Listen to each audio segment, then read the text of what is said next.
Listo. ¿Qué tal? Pues empezamos. Muy buenos días. ¿Cómo están? ¿Cómo están todas? ¿Cómo están todos? Espero estén bien, espero estén sanas, sanos, cuidándose y que estén sobrellevando esta situación de la mejor manera posible. Bueno, pues vamos a retomar el hilo de la clase de teoría sociológica contemporánea 2. Vamos a seguir hablando sobre el interaccionismo simbólico y en esta ocasión pues vamos a adentrarnos a uno de los autores más representativos de esta corriente que es Irving Goffman o Irving Goffman. Goffman es un infaltable para el estudio de la microsociología. Aunque uno intente ser objetivo, pues es uno de los autores favoritos de muchos de los sociólogos contemporáneos y tiene su razón y ahorita lo vamos a analizar. Y bueno, basta leerlos un poco a ustedes, sus comentarios que me han hecho por WhatsApp, las formas en las que ustedes se expresan de Goffman y del interaccionismo simbólico en los videos que he visto hasta ahora, para darme cuenta de que, bueno, la impresión que causa el interaccionismo simbólico en los sociólogos pues, es muy poderosa. No es gratuito que muchas veces mucha gente se estacione con esta perspectiva teórica y que sea un punto de referencia casi obligado siempre que intentamos explicar algo. Tiene su razón de ser porque pues esta teoría, esta perspectiva teórica, pues nos enlaza mucho con la realidad. Me parece que también tiene que ver mucho por cómo se planea introducirnos al interaccionismo simbólico dentro de, por ejemplo, la línea de UEAS dentro de la UAM, ¿no? Yo estudié en Cuamas Capozalco, pero más o menos sigue la misma onda que en Cuam Iztapalapa, y nos avientan el interaccionismo simbólico en este nivel, ¿no? Después de que ya vimos a las grandes metateorías. Y cuando uno estudia las grandes metateorías, ¿no? Y le avientan uno a Marx, y le avientan uno a Weber, y le avientan uno a uno Parsons, pues sí, las entiende y las comprende, pero hay cosas ahí que como que no conectan con uno, que faltan, ¿no? Es una onda muy abstracta, a veces con contextos tan diferentes al nuestro que parecería que encajan como muy a fuerza, ¿no? Son legos que no encajan del todo en nuestro contexto. Y cuando uno comienza a leer estos compas, dice, pues sí, acá está, ¿no? Acá está la onda y aquí está lo que a mí me interesaba de la sociología. Esta conexión entre el interaccionismo cotidiano, entre la interacción cotidiana, muchas ondas muy psicológicas que me conectan a mí mismo, ¿no? Y que me colocan frente a un espejo, pues te conectan con la sociología. Y mucho de esto me parece que es lo que hace que esta perspectiva sea como tan atractiva. Y bueno, cuando uno lee a Goffman, uno dice, bueno, pues aquí, de aquí soy, ¿no? O sea, para eso estoy estudiando sociología, por eso estoy estudiando sociología. Eh, pero también, y no me gusta quedarme nada más con el lado romántico de estas cosas, pues se han hecho un montón de críticas sobre el interaccionismo simbólico y las vamos a analizar y las vamos a ver acá. Pero primero dejémonos seducir, ¿no? Por esta perspectiva teórica y dejémonos seducir por Goffman, que es un autor, un pensador altamente seductor. Y bueno, no es lo que vamos a ver el día de hoy.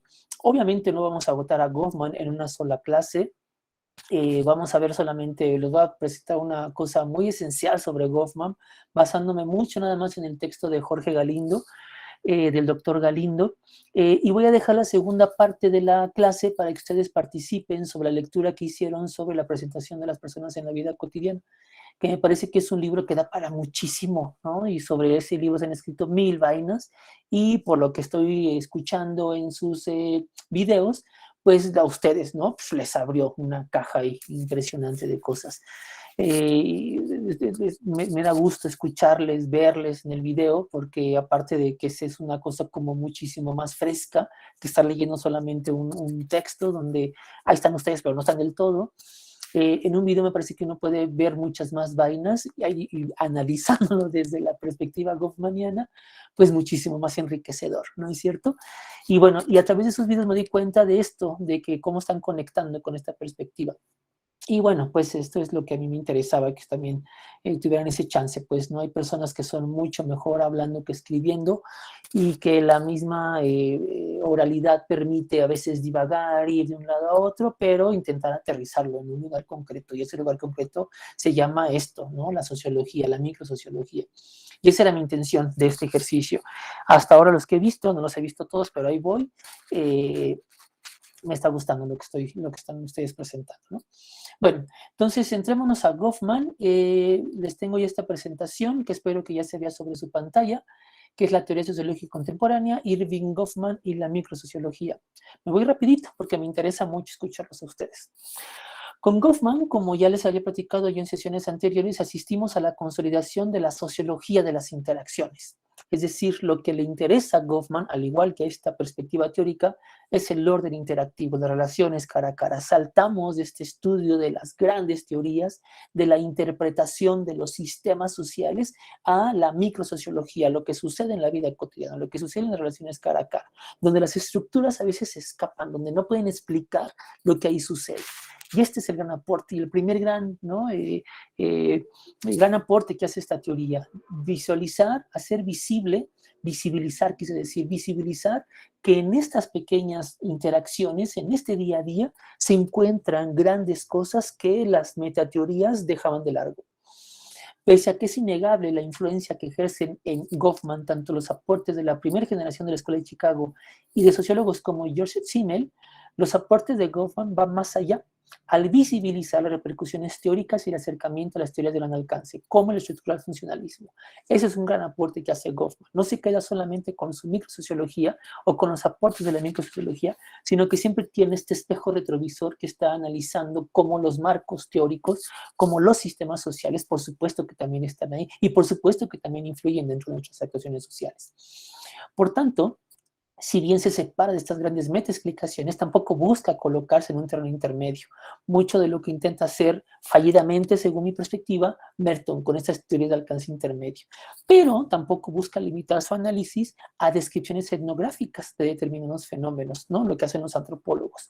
La sociología no está ahí, precisamente. Hace uso, y en muchas circunstancias y con perspectivas como esta se quedan muy claras, de estos alcances metodológicos que la etnografía hace, ¿no? El estudio antropológico, sobre todo de la antropología cultural, que hacen sobre el estudio de las relaciones entre los seres humanos, los vínculos que existen entre estas relaciones humanas cara a cara y la cultura que antecede o precede a los sujetos, también el acercamiento psicológico que hay sobre este tipo de perspectivas, pero ahí no está la sociología.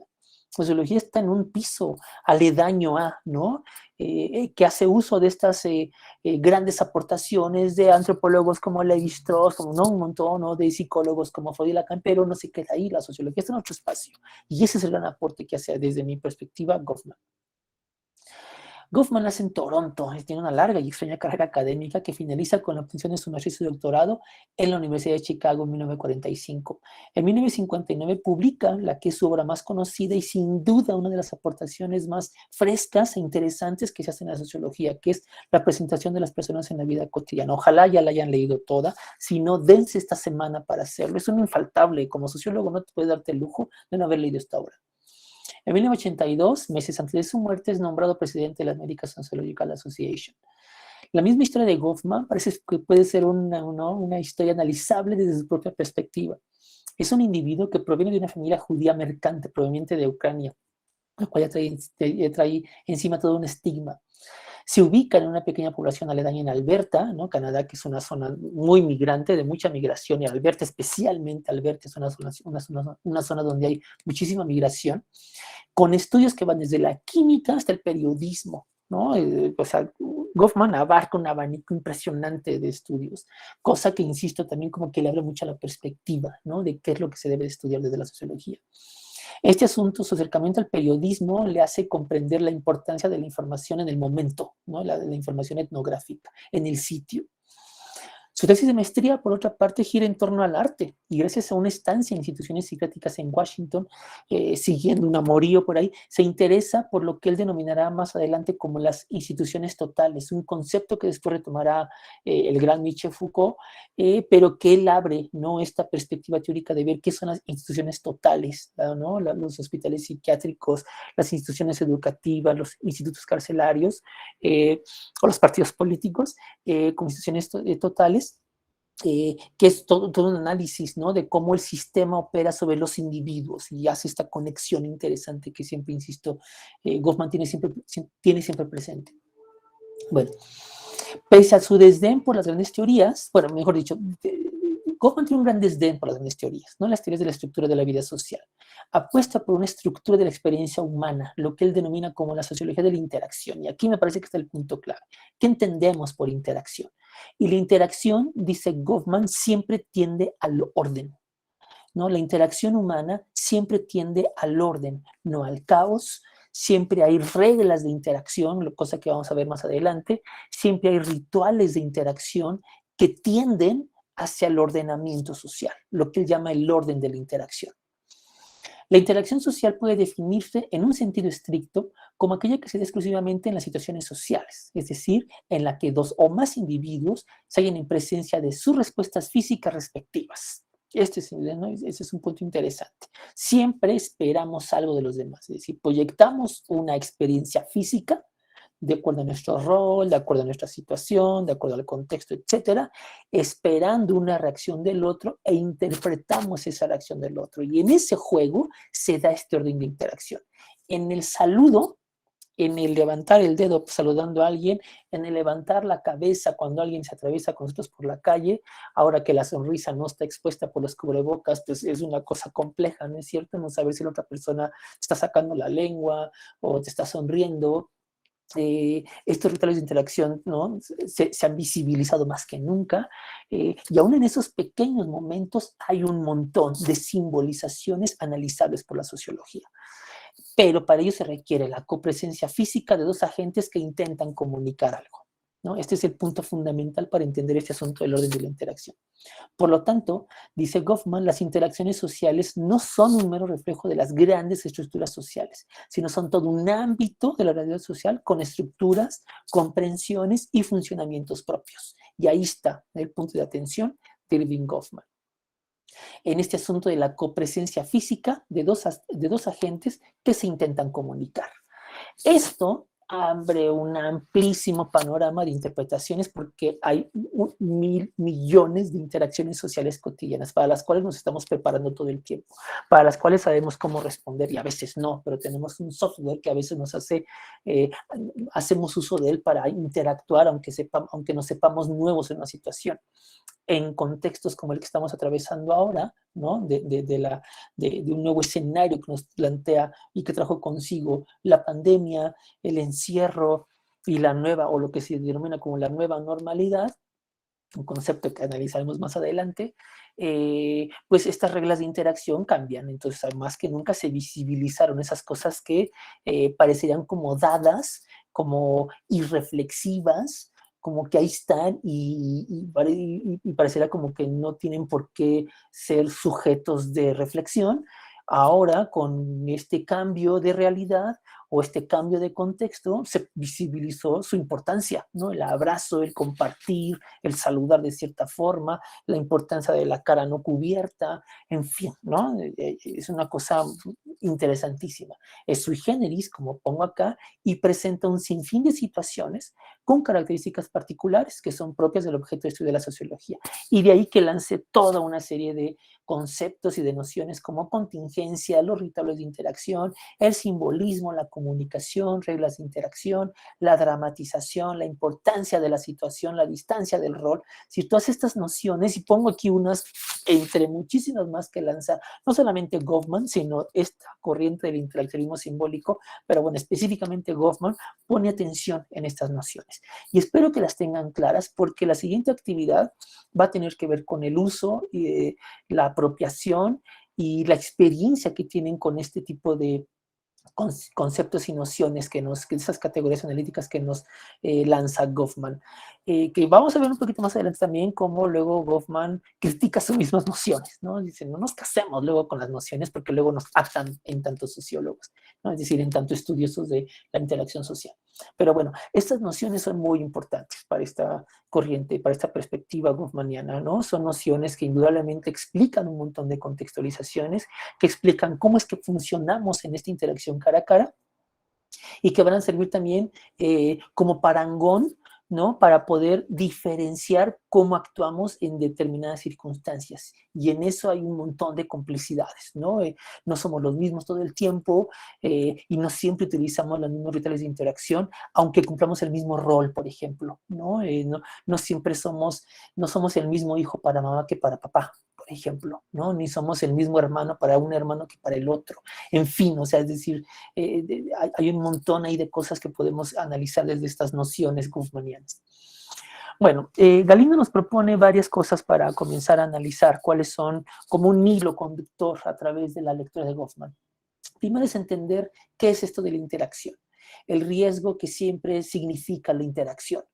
En este asunto de la interacción cara a cara, pese a que es un asunto que nos han preparado y que nos preparan con el proceso de socialización para poder actuar, aunque sean cosas mínimas como un saludo a la distancia, siempre puede presentarse cosas que desequilibran ese escenario, ¿no? Que siempre imposibiliten llegar a un feliz puerto, por así decirlo.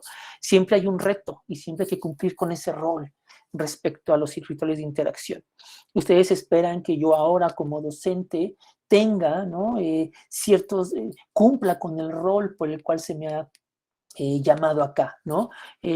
Desde la forma en la que yo me visto, la forma en la que yo hablo, la forma en la que me dirijo a ustedes, en fin, ¿no? Incluso hay análisis bien interesantes ahora desde el escenario que ahora presentamos atrás, ¿no? Que ahora que, ¿no? nos metemos a nuestra casa y tenemos que abrir cámara para que vean nuestra intimidad, aún desde el escenario que está acá atrás, significa, ustedes esperan algo, ¿no? De esto, no sé, que haya cierto orden o que haya un librero, ¿no? Que diga que yo soy el docente, no esperan que yo esté en el baño, por ejemplo, o que esté dando clases desde mi automóvil o qué sé yo, ¿no?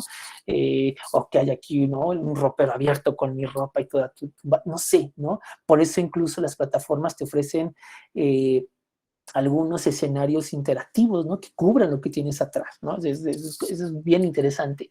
En fin, es decir, ustedes esperan que se cumpla con cierto rol. ¿Qué pasa si eso se rompe? Y aquí hemos visto un montón de ejemplos porque se han hecho virales, ¿no? Este ejemplo de lo que pasó con esta chica que pide el lenguaje inclusivo, o lo que pasó con la docente, ¿no? Que fue víctima de agresión de su esposo con cámara abierta dando una clase. Es decir, ¿no? ¿Qué pasa cuando esas cosas se rompen? Y es lo que analiza Goffman. Estas interacciones son bien endebles, ¿no? Hay un montón de cosas que la pueden romper con malos entendidos. ¿Qué pasa cuando le damos la mano a alguien y ese alguien no nos la extiende para saludar? O queremos darle un beso a alguien como mexicanos que somos, ¿no? Como latinos que somos como súper corporales y que aunque nos presenten una chica y de entrada a lo mejor luego, ¿no? Le damos un beso en el cachete porque así somos nosotros. ¿Y qué pasa si esa persona se hace para atrás o es de otra cultura y no lo entiende? ¿Qué pasa cuando esa interacción se rompe? No hay un montón de elementos contingentes que pueden hacer que eso se rompa. ¿Qué pasa cuando eso sucede? ¿No? Eso es lo que analiza Goffman. Bueno, hay un riesgo ahí, dice entonces, la interacción como una contingencia. Dice Goffman, en el análisis de lo cotidiano se denota este desempeño y este esfuerzo de los actores porque eso se cumpla. Pero dicho esfuerzo no siempre opera en el terreno de lo que Giddens denominaba como la conciencia discursiva, sino en lo que se denomina como la conciencia práctica, en el sentido práctico. Giddens, ya lo verán más adelante cuando ustedes lleguen a teoría contemporánea 4, cuando se analice eh, la modernidad reflexiva, que ustedes analicen Anthony Giddens, Giddens saca este concepto de la conciencia discursiva, es decir, que nosotros, nuestro discurso, y no entiende nada más discurso, una onda oral, sino nuestro discurso práctico, que él llama, este asunto de cómo nos expresamos socialmente hablando, ya se hace de manera muy consciente, ¿no? ¿Qué hago? ¿Cómo me visto? ¿Cómo habla? Dice Goffman, pero no siempre sucede así, sino que sucede más en una onda como de un sentido práctico, porque no siempre cumplimos con los mismos roles y no siempre estamos sujetos a las mismas exigencias del otro. Entonces, hay un continuo juego de percepciones recíprocas propio de las interacciones sociales. Acá el punto, dice Goffman, es que si siempre tenemos en control lo que expresamos, si siempre estamos en control de esto que queremos nosotros expresar acá. ¿Y qué pasa cuando no? ¿Qué pasa cuando algo se sale de nuestro control? ¿No? ¿Qué pasa si en este asunto de la interacción hay algo que falla? Otros autores más adelante dirán que nosotros como seres sociales siempre tendemos a normalizar la situación, ¿no? Es decir, si hay un escenario, piensen ustedes en cuando alguien en algún contexto como, no sé, en el metro, cuando alguien comienza a gritar, ¿no? Pero solo, no que lo estén agrediendo ni que esté pasando nada, sino comienza a gritar como loco. Los demás solemos como o no le hacemos caso y volteamos, ¿no? Eso está desordenando la interacción ahora mismo, entonces hagamos de cuenta que eso no está existiendo o lo intentamos normalizar. O hacemos esto de a personas que no conocemos, así como, ay, mira lo que está pasando allá. No estamos juntos en esto porque nosotros somos como normales y ese es el anormal, hagámoslo a un lado y normalicemos nosotros la situación, ¿no? Eso, eso es lo que sucede acá. ¿Qué pasa cuando no sucede lo que estamos esperando que suceda? Y cuando no tenemos en control lo que expresamos, ¿no? Bueno, este es el primer punto. En lo cotidiano siempre hay un riesgo de que la cosa falle. Siempre existe la posibilidad de que el orden de la interacción se rompa. ¿Qué garantía tenemos entonces de que dicho orden se regule por sí mismo? ¿Cómo sabemos que lo que está predeterminado a suceder realmente va a suceder en este escenario de interacción? Y si no sucede, ¿cómo le hacemos para que eso suceda? Bueno, hay unas reglas de interacción, dice Goffman. Esto sucede todo el tiempo. Hay una restricción de la contingencia, ¿no? Hagamos que estos espacios de accidentes se reduzcan lo más posible. Goffman, sin embargo, es coherente con su concepción metodológica y asegura que los conceptos no deben forzar la realidad. El investigador social dice debe asumir una actitud pragmática y en ocasiones ser, entre comillas, infiel a sus propias concepciones y abandonarlas cuando esto no explica el derecho social. Esto sucede con las reglas de interacción, porque no siempre sucede, ¿no? Hay marcos conceptuales, lo que propone entonces son marcos conceptuales de bajo alcance. Dice, la estructura, las grandes estructuras no alcanzan a explicar este tipo de cosas, ¿no? De cómo es que suceden las cosas en la vida cotidiana.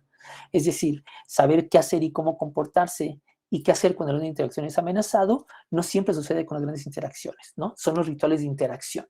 Entonces, lo que hay acá no son conceptos omnipotentes, sino reglas, es decir, conocimientos prácticos que posibilitan mantener el orden de interacción. Entonces, cuando hacemos estudios de carácter etnográfico, buscando analizar los porqués de las actuaciones de las personas, en ocasiones puede ser que un concepto nos funcione, pero no siempre, dependiendo del contexto. E incluso puede ser que esa misma noción que en algún momento explicaron un orden de interacción, momentos después no funcione. Y ahí esta idea de Goffman de ser, ¿no?, infieles a nuestros propios conceptos y no casarnos con ellos. El sociólogo luego suele atar a sus conceptos una realidad y a veces la encaja muy a fuerza, que es el error que cometen las grandes metateorías. Acá, si uno está, ¿no?, siendo lógico con su concepción metodológica, como yo no puedo cometer el mismo error metodológico. Entonces, lejos de generar estos conceptos que intenten explicar todo orden de interacción, entendamos que hay reglas de interacción que funcionan para algunos momentos, para algunos roles, para algunos contextos,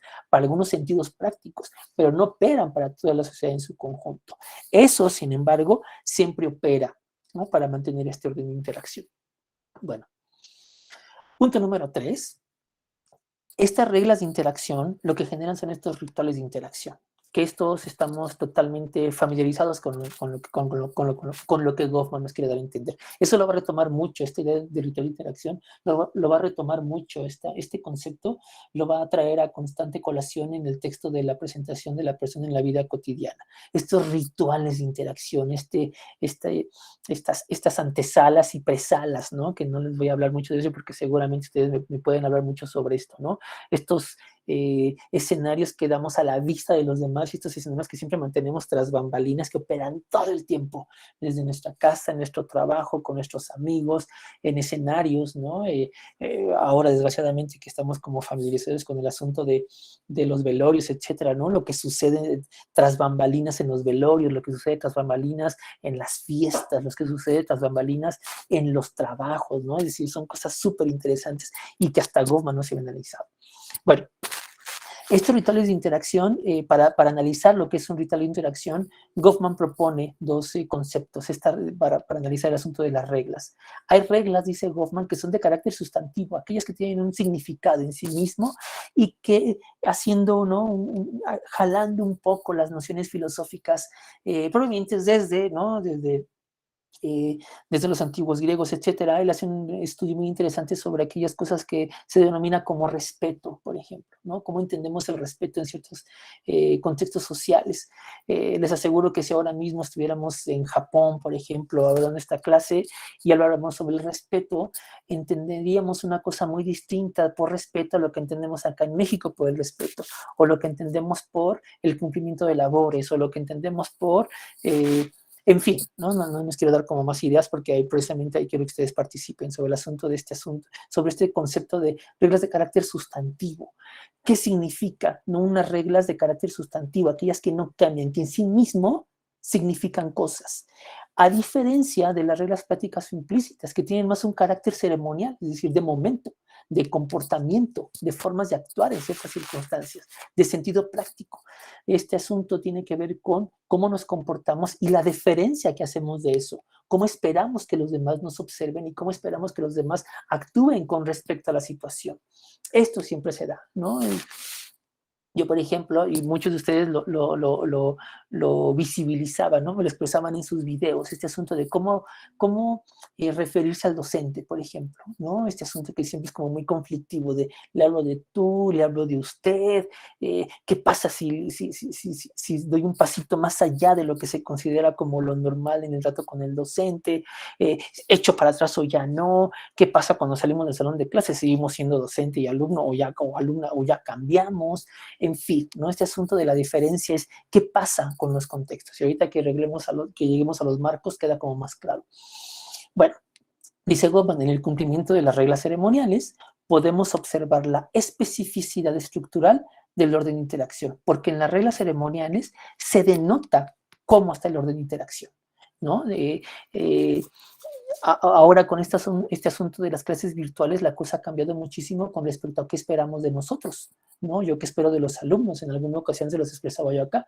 Una gran motivación a que ustedes me graben un video es muchas veces para conocerlos. Me ha pasado, no con ustedes, sino en la otra universidad, a la que me hacen ir de manera más o menos constante, hay alumnos a los que yo no conozco, ¿no? Entonces llego a la escuela, algunos ya están yendo para allá, ¿no? Por este asunto del regreso a clases controlado, y me saludan, pero aparte de que traen la cara cubierta, nunca los he visto, ¿no? Entonces, este asunto de la interacción está como muy rota, porque en la interacción interviene mucho el asunto del conocimiento de la otra persona cara a cara, y ahora yo no tengo un conocimiento de las personas cara a cara. Entonces es una cosa súper extrañísima, porque me saluda gente a la que no conozco, o que bueno, le he dado clase, pero no conozco, y tengo que regresar el saludo, y no sé si me están saludando, vayan ustedes a saber por qué, ¿no? Entonces es un asunto de la interacción acá, que la nueva realidad o este fenómeno de la pandemia ha traído consigo y que requiere todo un análisis, pues, ¿no? Pero bueno, son estas reglas ceremoniales detrás del orden de interacción. Bueno, y por último, el asunto de la interacción como ámbito de agencia, esto que Goffman llama la dramatización. Cómo generamos escenarios donde actuamos las personas, ¿no? Y ustedes se han puesto a preguntar qué es lo que hace que un actor o una actriz sean altamente aplaudidos, ¿no? Es cuando uno les cree el personaje, cuando realmente uno les cree el personaje, cuando realmente uno sabe que la persona hizo un esfuerzo por interactuar como si fuera otra persona, ¿no? De ahí que las grandes actuaciones pues sean esas, ¿no? Que sí, te la compro totalmente, no pareces, tú pareces alguien más, ¿no? Esa es una dramatización. Bueno, los Oscars que le den a estas personas, ¿no? Los Globos de Oro, los Globos de Berlín, o sea, lo que le den a estas personas como premio por su actuación, se los podemos dar a un montón de personas en la vida cotidiana, ¿no? Porque le compramos la actuación que ellos hacen de la dramatización. Pero eso es parte del rol, ¿no? Es decir, es parte de nuestra actuación cotidiana. Bueno, entendamos un poco a Goffman. A contrapelo de Durkheim y de Parsons, para Goffman el proceso de socialización no es exitoso en tanto solamente posibilita la identificación del actor a su rol. Es decir, que implica que tenemos que cumplir con reglas y normas. Eso, dice, no siempre es parte de nuestro deseo como actantes. Espero que esto les quede como muy claro. Es una idea que retoma mucho de Cooley. Para Goffman, el que los seres humanos cumplamos con el rol, a diferencia de lo que dice Durkheim y Parsons, no solamente tiene que ver con que se nos socializó de una forma y nosotros cumplamos con esa expectativa de rol. Dice Goffman, esa idea está bien, pero está corta, porque no siempre cumplimos con ese rol, no siempre nada más expresamos lo que socialmente se espera de nosotros, sino que siempre le ponemos ahí un plus, que eso ya depende de nuestra agencia, en tanto actantes, ¿no? Es decir, como pongo acá en la idea positiva, hay autointereses que a veces empatan con nuestros roles, pero muchas veces no. Y ahí viene nuestro asunto de la interacción como campo de batalla. Es esta constante definición y la definición de las y los otros sobre nosotros mismos, ¿no?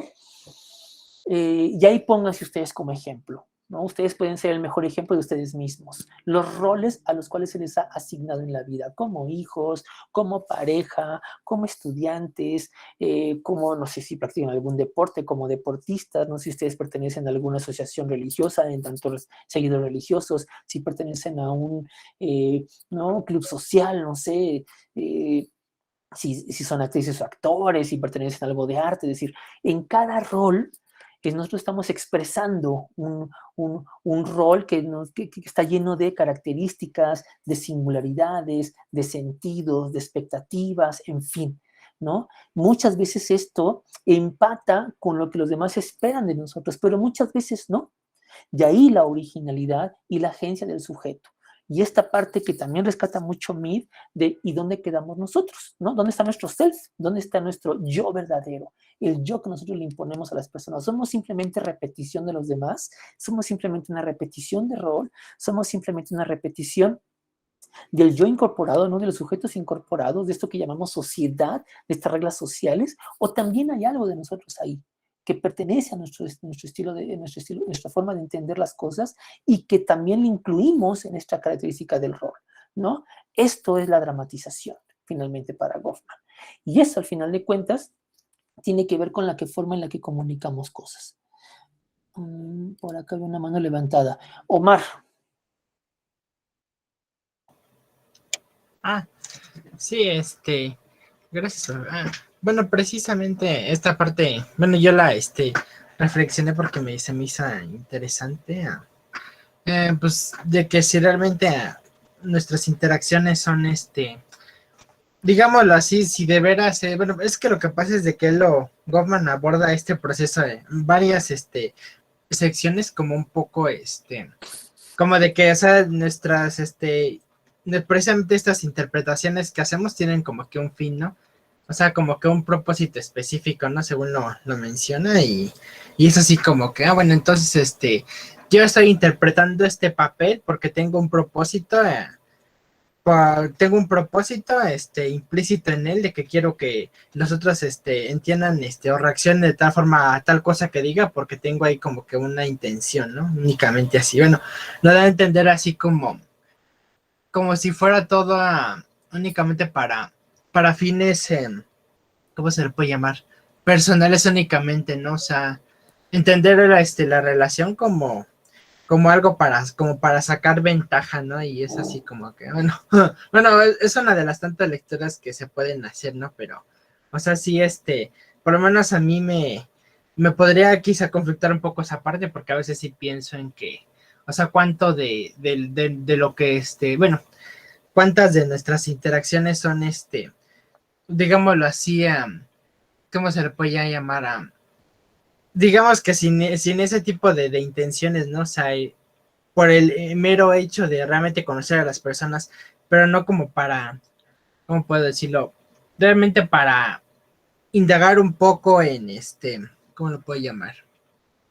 Conocerlas realmente, pero sin una intencionalidad de por ejemplo, de juzgar, o ay, es que a este fulanito le podría después utilizar para esto, no, y es que si hablo bien con tal fulanita, a lo mejor puede que tal, o no sé si, o sea, no darle una característica, digámoslo así, utilitarista, se le podría llamar, o únicamente con meros fines, digámoslo así, personales o egoístas, ¿no? Sino de que, o sea, nuestras interacciones realmente cuánto de eso son precisamente para algo tan, una necesidad tan importante para el ser humano como es socializar, tener gente cercana a ti con la que puedas platicar, no sentirte solo o así, ¿no?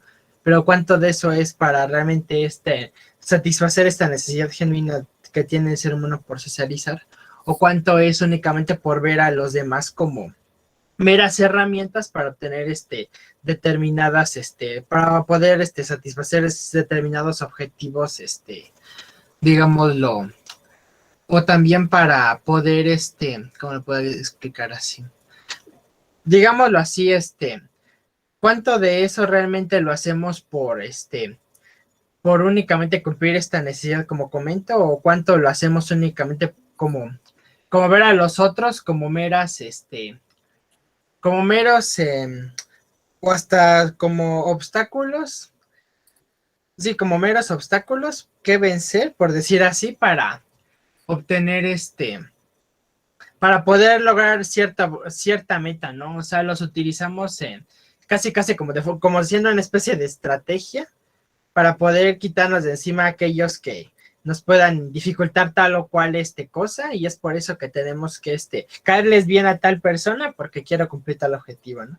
Ah, no, pero ahora que quiero caer bien a otra fulanita por esto o por lo otro. No sé si más o menos me estoy dando a entender. O sea, mi conflicto es qué tan genuinas son a veces esas ciertas interacciones o como comenta, ¿no? O sea, de esta parte del yo, del ser, ¿no? Si realmente, como dice, o sea, nuestra constitución de nuestra propia personalidad sí está es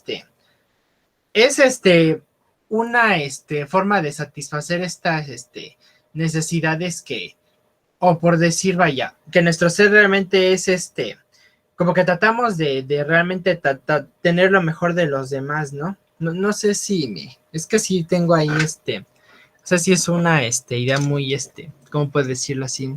Muy profunda, pero sí puede ser algo complicado de explicar, no sé si más o menos me di a entender. Más o menos, Omar. Sí, sí, te entiendo la idea, el asunto de la problemática de la intención detrás de las interacciones sociales. Y ese es un tema de debate muy profundo porque pues eso es muy difícil de averiguar. Es decir, puede tener varias interpretaciones. Como sociólogos, me parece que nos podemos quedar con el resultado de, ¿no? Solamente con el resultado de la interacción. Es complicado que como sociólogos intentemos buscar o hacer una reflexión sobre el asunto de las intenciones de las personas, porque pues eso es un asunto que no podemos averiguar. Lo que sí podemos averiguar es cuál es el resultado de esas intenciones, ¿no? De las interacciones que generan esas intenciones. Y una perspectiva como esta me parece que da mucho a luz. Cuando estabas tú hablando, yo recordaba o intentaba como explicarlo a través de fenómenos extremos como el que estamos viviendo ahora, el encierro, por ejemplo, ¿no? Y la importancia de la interacción. Y es un debate que se está abriendo mucho ahorita con este asunto del regreso a clases de los chavitos, pues, de los morros y las morras, ¿no? De, puta, pero es que cómo se van a enfermar, que no sé qué. Pero por otro lado, psicólogos y pedagogos están con el asunto de, pero es que tanto tiempo en el encierro, sobre todo a los morros, no les va a hacer bien la escuela, la socialización que trae consigo la escuela, ¿no? El espacio compartido, el compartir con otros niños, con otras niñas, los espacios, lo que significa, no les tengo que explicar a ustedes lo que significa la socialización en un espacio como el educativo, va mucho más allá de lo que se aprende en un salón de clases, ¿no? Entonces, esto tiene que ver con esto, con la intención que está detrás de la interacción. Y esta intención tiene muchísima explicación sociológica. Entonces, me parece que por ahí puedo responderte, Omar, ¿no? La intención como en sí, la intención en sí misma es un asunto que escapa al estudio sociológico, porque eso tiene que ver con mil vainas más que no tiene que ser algo necesariamente sociológico. Sin embargo, los resultados, las consecuencias que trae consigo esa intención, sí puede ser un estudio sociológico. Y esta perspectiva nos ofrece un gran canal. Sobre todo este es el concepto de Goffman, el que nos propone Goffman precisamente, ¿no? El que pongo acá arriba. Déjenme, me regreso en la diapositiva. Me parece que este asunto del ritual de interacción, me parece que con los rituales de interacción, este asunto del comportamiento y la diferencia, uno puede entender cuáles son las intenciones de las personas y más que entender las intenciones, es entender lo que se genera a través de las intenciones de las personas, ¿no? ¿Qué pasa cuando alguien no responde tu saludo? ¿Qué pasa cuando alguien interpreta mal lo que tú les quieres decir? ¿Qué pasa cuando alguien tú saludas a un desconocido por la calle?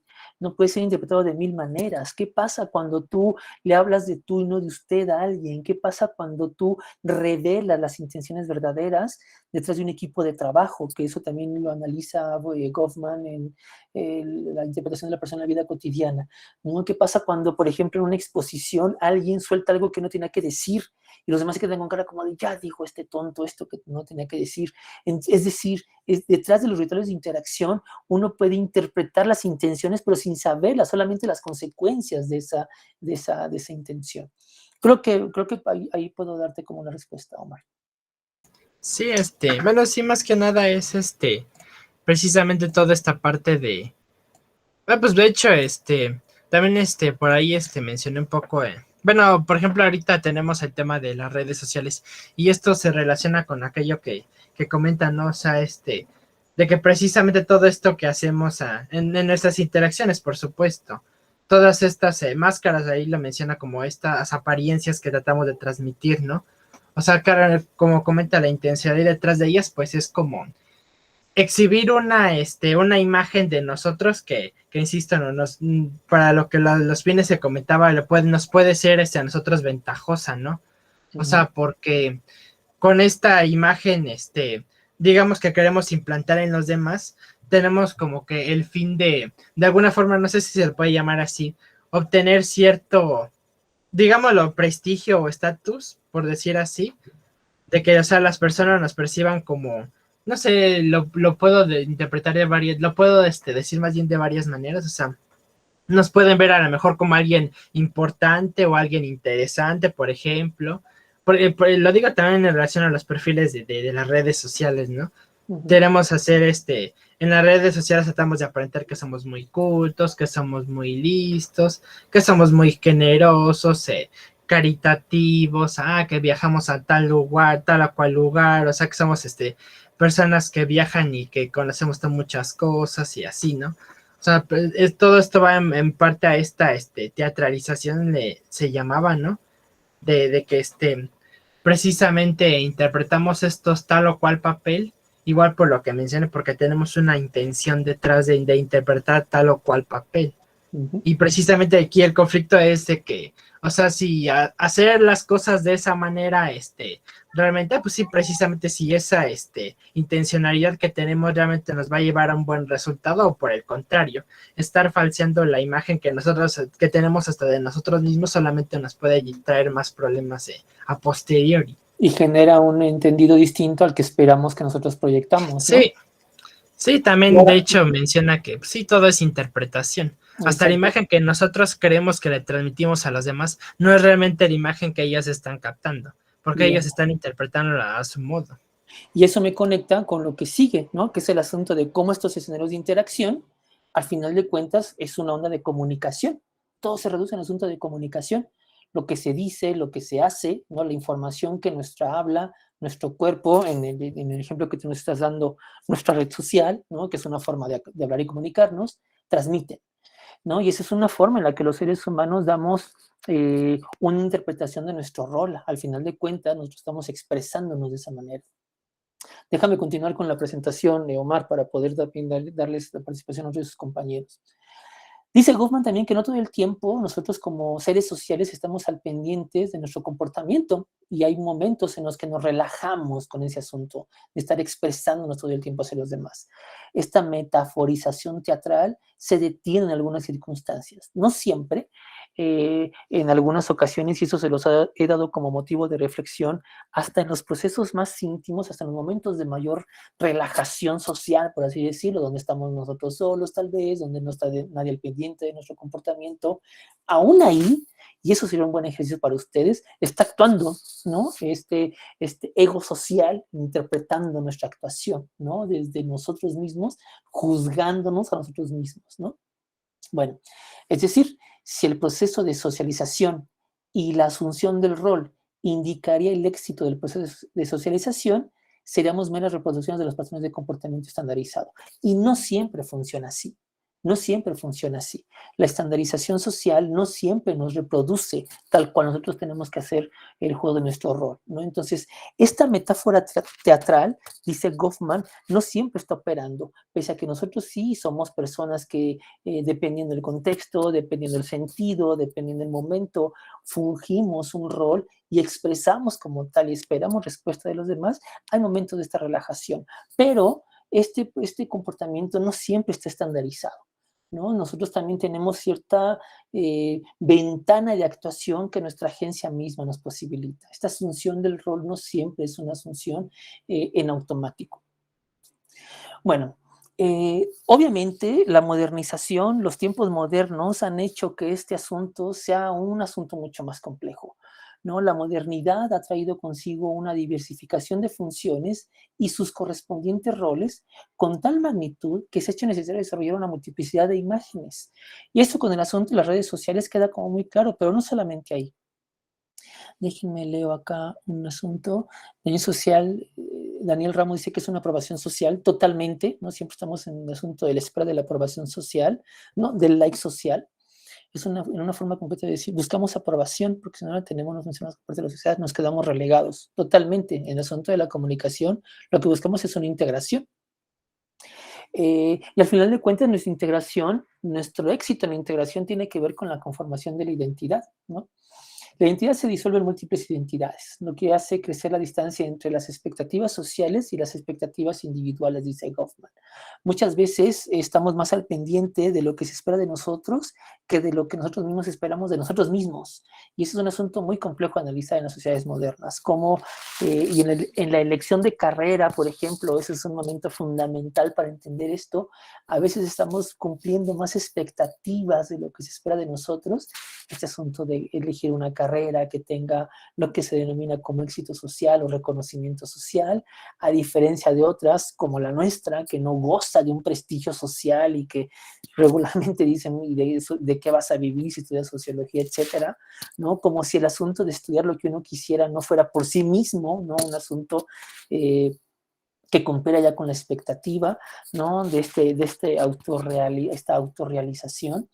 Pero lo cierto es que muchas veces respondemos a estos roles y a estas imágenes estandarizadas en los que el éxito social responde a estas cosas, no necesariamente empatan a veces con nuestras expectativas individuales, ¿no? El punto, me parece, acá es lograr un equilibrio entre ambas cosas. Pese a ello, dice Goffman, hay un esfuerzo constante por parte del actor para introducir ciertas dosis de individualidad a su rol y a su imagen estandarizada, es decir, este distanciamiento del rol que les platicaba yo hace rato. Bueno, déjenme leer acá otro comentario. Dicen que voy a trabajar de taxista. Cállate la boca. Bueno, quinto, y ya como último, que es este asunto del distanciamiento del rol, ¿no? La interacción como ámbito de agencia. ¿Dónde estamos nosotros? Para distanciarse del rol, primero hay que dominarlo, ¿no? Primero hay que dominar el rol. Uno no puede distanciarse del rol si uno no domina ese rol, si no sabe exactamente de qué se va a distanciar. De esa forma, tal distanciamiento puede tomarse como una postura ante él y no como una incompetencia o una falta de capital cultural, ¿no? Un concepto que también va a ser muy interesante y que después ustedes lo van a ver más adelante. Para que nosotros podamos darle un toque particular al rol, primero tenemos que saber de qué se trata ese rol, ¿no? No tenemos la posibilidad de nosotros poder distanciarnos de un rol al cual no sabemos cómo dominar. El asunto, por ejemplo, voy a hablar desde mi caso, porque pues es el mejor ejemplo que me parece que puedo dar del distanciamiento de rol en tanto docente, por ejemplo, ¿no? Me sería imposible para mí darle mi toque a mi rol como docente si no sé cuáles son las reglas básicas que como docente se me exigen. Si no las domino y quiero distanciarme de ese rol, se me va a calificar como un asunto incompetente. Es decir, si yo quiero a lo mejor, no sé, parecer como un docente menos rígido, ¿no? Que sea como más flexible con los alumnos, que permita que algunos me hablen de tú, por ejemplo, bla, bla. Para eso primero tengo que dar, ¿no? Cumplir con las expectativas de rol y decir, bueno, yo ya, ¿no? Cumplo con doy un programa de estudio, los trato con respeto, tengo un lenguaje y domino el tema, etcétera. Y después de que gozo de esa aprobación social, entonces sí, bueno, y si algunos de ustedes quieren hablarme de tú, no hay problema. Wow, ¿no? Ese profesor es distinto a los demás. Pero sin embargo, si de entrada les digo, sin que me conocieran, sin que yo les haya dado a lo mejor unas clases en donde ustedes realmente digan, ese profesor sabe de lo que está hablando, etcétera, y de entrada les digo, ustedes pueden hablarme de tú y pueden decirme, güey, ¡pum! Ahí se corta, ¿no? Y ustedes dicen, no, pues es que este compa no cumple con esas expectativas de rol y más que ser un buen profesor, es decir, no, pues este ni es profesor. Y ahí se va a romper este lazo que integra este escenario que llamamos salón de clases, aunque sea así virtual. ¿no? O van a catalogarlo como que me hace falta este capital cultural, ¿no? No domina el tema, entonces busca un tipo de acercamiento con otros, con los alumnos de una forma distinta, para entonces generar un lazo como de comunicación distinto al que se da entre profesor-alumno y no cumplir con esa otra parte que se le exige a un docente. ¿Me explico? Y así podemos trasladarlo a diferentes escenarios, ¿no? Entonces, para que una persona, o pónganse ustedes como ejemplo, ¿no? El ejemplo del rol del alumno. ¿Qué pasaría si ustedes no cumplen con el rol del alumno y si de entrada buscan generar un tipo de acercamiento diferente hacia conmigo sin que yo lo haya permitido, por ejemplo? O que ustedes en vez de tratarme con respeto, buscan tratarme con, ¿no? Un acercamiento inhabitual, por ejemplo, ¿no? Y en fin, ¿no? Entonces, como no cumplen con la expectativa de rol, hay mi labor como docente es así como, a ver, espera, ¿no? Primero cumple con tu rol como estudiante y después vemos, ¿no? Si una situación ajena al salón de clases puede permitirnos un acercamiento más personalizado. Eso sucede también con los trabajos, con el jefe en un trabajo, eso sucede también con la novia, ¿no?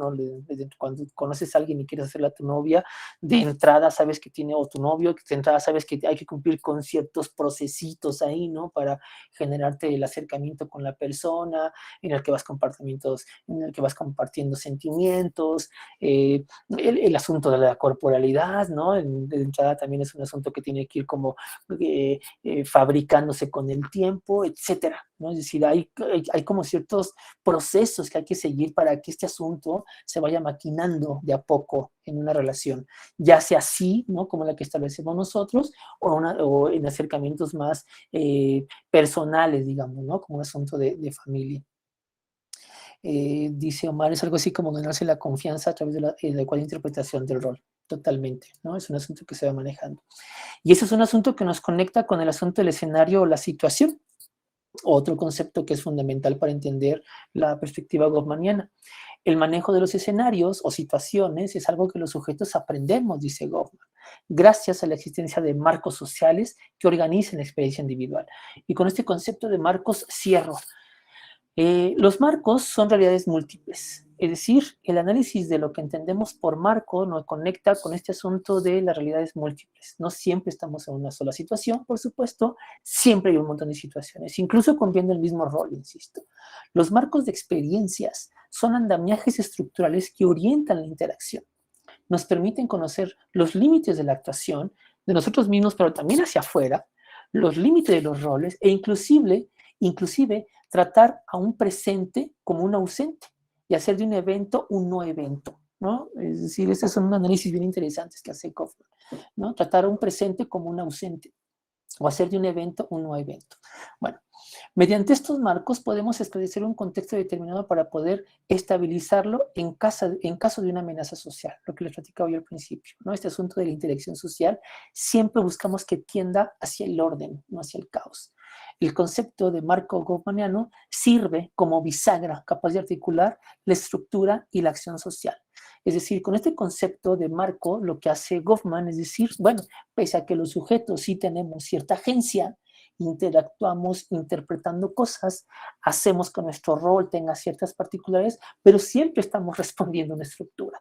No podemos escaparnos a ella. Siempre hay un marco, ¿no? Cultural, estructural, socio, ¿no? Económico, a veces de carácter incluso político, que hace que nosotros actuemos de cierta manera y no nos podamos salir de ahí. Es complicadísimo salirse de ahí, so pena de tener un juicio social y a veces hasta juicios de carácter administrativos o incluso hasta de carácter jurídico, pues, ¿no? Si no cumplimos con esa expectativa de error. Más adelante les hablaré sobre este asunto, ¿no? Sobre los estigmas sociales que también operan con ciertas personas. Bueno, entonces este concepto de marco me parece que es muy interesante en Goffman porque da como esta estructura a los escenarios. Los escenarios, pese a que se plantean y tienen cierta flexibilidad, como tienden hacia el orden, siempre, ¿no? Permite que haya cierta estructura y que no se salga de ahí. Y los individuos, lejos de querer romper con esos marcos, siempre buscamos adecuar nuestro orden de interacción a esos marcos. Difícilmente nos salimos de ellos. Pese a tener libertad para poder hacerlo, generalmente tendemos a cumplir con ese orden. Y por eso nos vestimos como nos vestimos. Y por eso actuamos como actuamos. Y por eso nos formamos. Y por eso usamos cubrebocas. Y por eso, ¿no? Y por eso, es decir, hay un montón de explicaciones que podemos dar de la vida cotidiana que pese a que podemos no hacerla, la hacemos. Pese a que podemos no cumplir con ese rol, lo cumplimos. Pese a que podemos romper con estructuras, no la rompemos.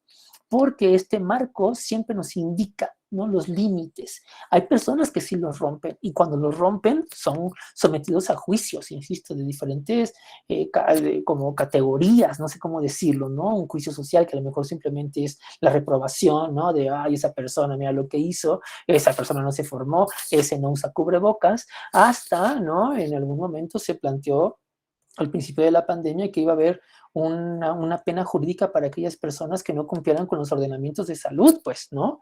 Que después se dejó eso nada más así como en veremos, pues, pero a ese nivel podemos llegar con el asunto de los marcos. Bueno, no me detengo yo mucho. Mediante la noción de marco podemos, 2 puntos, observar cómo los agentes reproducen en la práctica los ordenamientos sociales. Este es un punto muy importante y es una conclusión muy interesante de Goffman.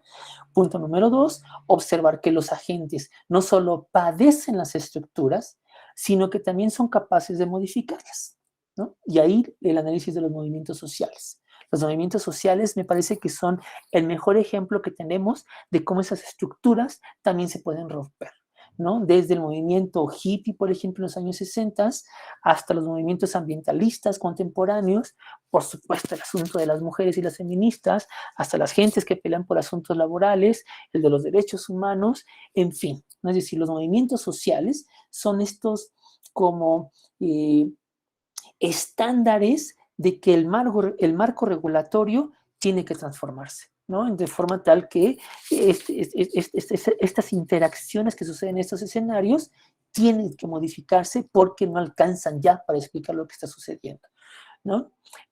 Bueno, no sé si ya con esta explicación me dejé claro y lo que les quería yo dar a entender sobre Goffman.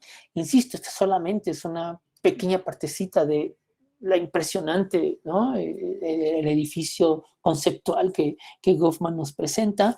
Es una perspectiva que tiene muchas cosas con las que les podemos rescatar y debatir, pero bueno, me interesaba solamente presentarles estos 5 puntos que rescata Jorge Galindo en su texto, pero hay muchísimas cosas más, y dentro de esas muchísimas cosas más les puse yo en la plataforma la lectura de la interpretación de la persona en la vida cotidiana, un texto que es fundamental para la sociología, un texto que es riquísimo, nos conecta con nosotros mismos, nos pone en un espejo, todo el tiempo estamos leyéndolo y viendo cómo nosotros estamos ahí, ¿no? En tanto objeto sujeto de estudio, cosa que para los sociólogos es siempre bien confrontante, ¿no? Hay una discusión extensísima sobre si realmente eso puede suceder o no, no nos vamos a meter con eso, pero me parece que Goffman nos conecta con esa parte precisamente, y esa parte, cosa que estoy viendo mucho en sus videos y cosa que me está agradando mucho, siempre nos motiva una reflexión, ¿no? De dónde estamos parados nosotros frente a estas categorías que nos propone Goffman. Entonces, ahora abro la onda para que ustedes me platiquen cuál fue su experiencia alrededor de la lectura de Goffman con la interpretación de las personas en la vida cotidiana. Muchos de ustedes, pues ya los he estado viendo en los videos, escuchando y viendo en los videos, hace unas cosas bien interesantes ahí ustedes, y me doy cuenta de que realmente esto les genera, ¿no? Les abre como muchas puertas, ¿no? De reflexión. Se analizan ustedes, analizan a los demás con respecto a ustedes, ustedes con respecto a los demás, o sea, pues eso precisamente es Goffman, ¿no? Te explota en la cabeza y te pone ahí un arcoíris como para que tú puedas analizarlo desde muy diferentes colores y ópticas. Entonces, a ver, los quiero escuchar a ustedes. ¿Qué me pueden platicar al respecto de Goffman? Tal vez un poco diferente a lo que me han presentado en sus videos, ¿no? Porque yo sé que en el video a lo mejor se enfocaron en alguna cosa y les quedó ahí como algo en el escritorio. Venga, ahorita es momento cuando, y los escucho, las escucho. Venga, Omar. Profe, se me siento mal porque no sé que nadie levantó ahorita la mano. A ver si ahorita la levanta. Seguramente van a levantarla, no te preocupes. Sí, pues precisamente, bueno, quizá un poco en todo lo que vimos de Goffman, pero en general lo que hasta ahora hemos visto de todo, también hasta de lo que vimos de la teoría de espejo y etcétera, como, bueno, algo bien interesante que la verdad me ha parecido hasta ahora este curso, y yo creo que todavía vamos a abordar muchísimas cosas más todavía, y es bien interesante. Y sí, lo que me parece bien interesante aquí es que por primera vez vemos una realidad más cercana, ¿no? A la que se nos había quizá planteado con otros autores, con otras teorías, ¿no? Que hablan de cosas quizá más abstractas, más generales, que por ejemplo vemos teorías que van desde cómo ha ido evolucionando la sociedad, cómo está organizada, etcétera, pero que realmente esas son cosas que nosotros en la vida cotidiana pues no percibimos, ¿no?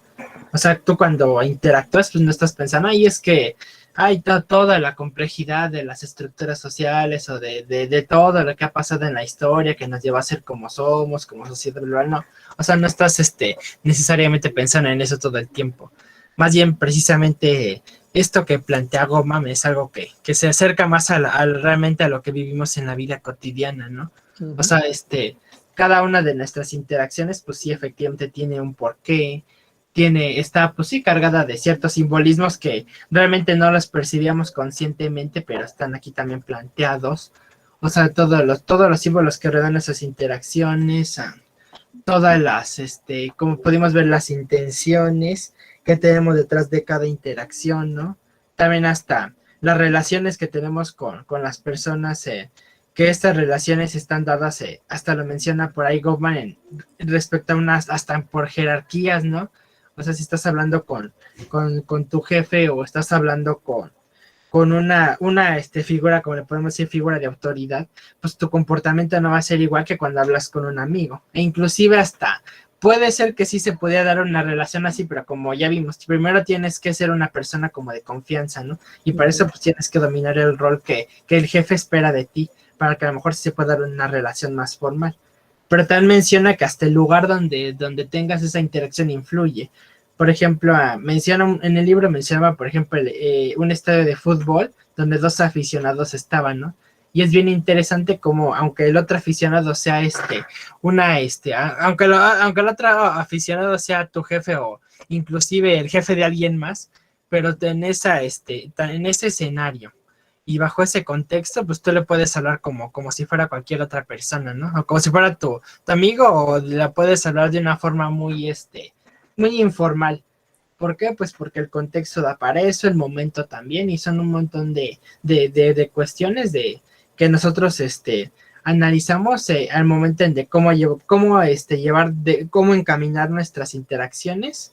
Todos esos elementos que creo que fue también como vimos, forman como que parte del marco, ¿no?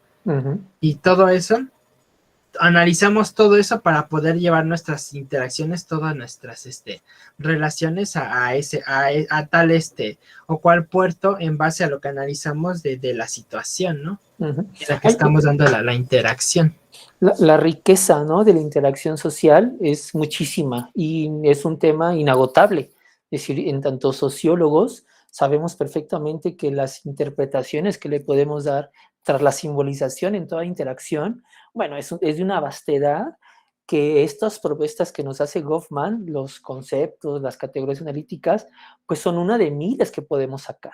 ¿Por qué? Y eso también, y esa es la primera conclusión a la que podemos llegar en esta clase, pero es una conclusión a la que podemos llegar en tanto clase de interaccionismo simbólico, es que el contexto determina un montón de cosas.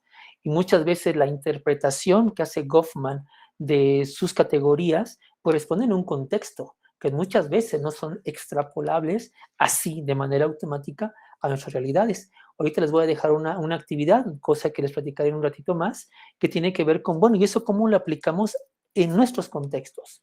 ¿No? Cosa que sí tiene sus particularidades. El concepto nos va a ayudar mucho, la noción nos va a ayudar mucho. De ahí a pensar que tal cual la podemos extrapolar, cometeríamos el mismo error que se cometió en la Academia Sociológica muy al principio del siglo XX, ¿no? De simplemente traducir a Marx y que con eso se iba a explicar el contexto latinoamericano, o traducir a Weber y pensar que con eso se iba, y eso es imposible. En una carrera como la nuestra, eso sería como ponerse una pistola en la sien, ¿no? Bien, bien, Omar. Déjame, le doy la palabra ahora a Ariadne. Ari. Ya me veo. No, ya. Bueno, Bueno, no te ves, pero te escuchamos. ya creo que me veo, Ya ¿no? te veo ahora sí. Ujú.